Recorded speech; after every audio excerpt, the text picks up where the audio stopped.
Aquanauts, engineering our water future. The water industry faces another challenging year. Reservoirs are low after a dry winter, while demand for water continues to rise, not just for personal use, but to support growing urbanisation, consumer needs, and a more sustainable environment. We're approaching a time when clean, affordable, and plentiful water is no longer guaranteed, a reality that affects every country worldwide. Hi, I'm Arno. I'm with the Aquanauts.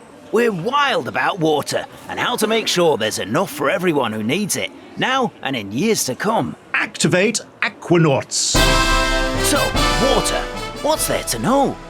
Well, we all need it, but making sure there's enough for everyone and that it's clean and affordable isn't a sure thing. Everywhere in the world has its own water challenges, shaped by its climate and population demands. Plus, things like growing cities, changing land use and climate are making it tougher on our water systems. So what can we do? Let's start by finding out where our water usually comes from. Over to you, Aquanaut Cole. Thanks, Arno. So, water. Doesn't taste like much, huh? Doesn't look like much either. But guess what?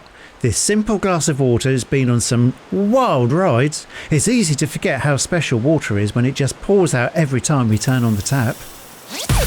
Aquafact! Every drop of water has zipped zillions of miles to reach us. It's part of the awesome adventure called the water cycle.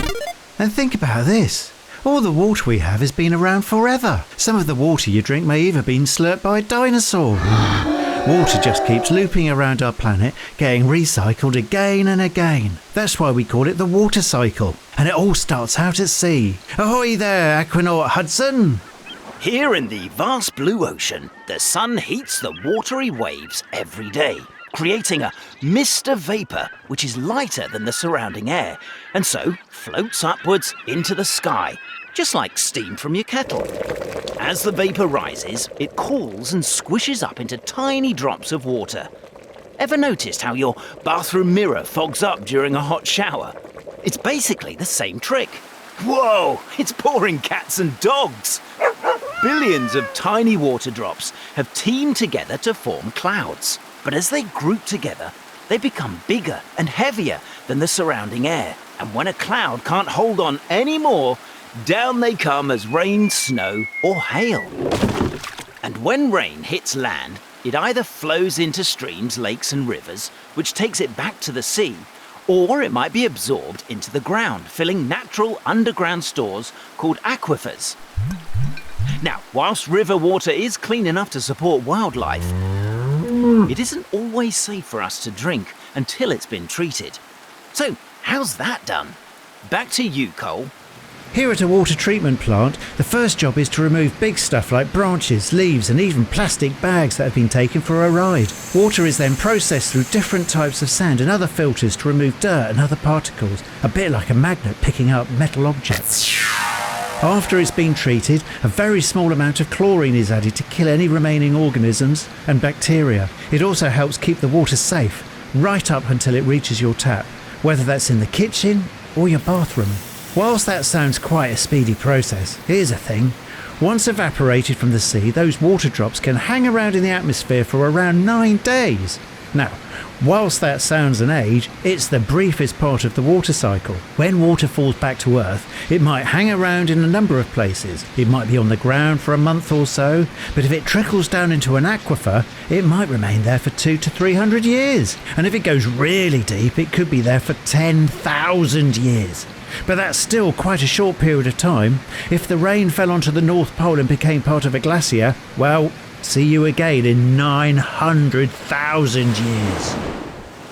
With only 3% of the Earth's water available as fresh water, and most of which is in glaciers and ice sheets, you can see we don't have a huge amount of water to meet our everyday needs. Hence, why we need to not waste water and to find ways to live using less, even here in the UK. And you can be an Aquanaut by doing simple things, just like turning off the tap when brushing your teeth. Or maybe think about a career in water technology.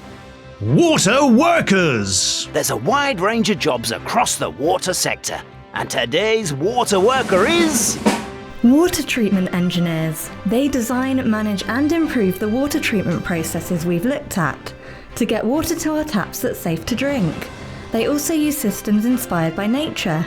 Cool! Now stick with us. We're going to be helping you understand the challenges ahead and discover some of the cool engineering and careers that are helping solve the issues. We're also going to find out how we can all make a difference, with more tips on how you can become an aquanaut and help engineer our water future. See you again next time when we explore how we can get fresh water from the sea. Aquanauts, created with support from the Royal Academy of Engineering and Cardiff University.